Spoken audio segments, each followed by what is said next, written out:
Далее,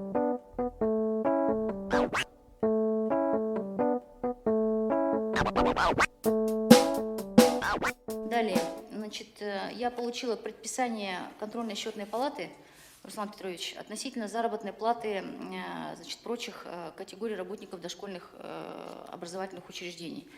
Предписание выписано совершенно неправильно. Не представляется возможным его исполнить. Здесь, значит, ваши коллеги пишут о том, что в бюджете города Якутска не предусмотрели 421 миллион, значит, существует риск задержки заработной платы.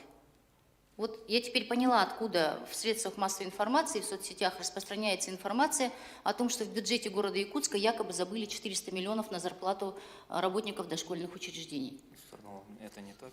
Это совершенно не так, конечно. Задержек не будет. Более того, значит, Руслан Петрович, эта история очень давняя. Это, значит, проверка пока идет только. Предписание? А если такая, значит, выявлено нарушение, мы имеем право предписания. Это предписание до окончания Руслан направлять. Петрович, еще раз, абсолютно не согласна. А ты не путай свою личную шерсть с государственной.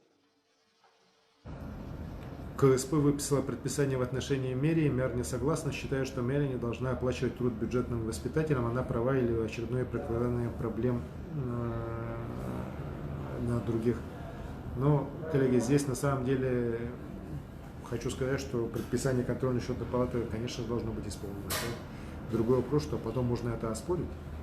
Но внутри города это, конечно, не очень понятная ситуация, когда возникает такое непонимание. Ну, надеемся, что разберутся.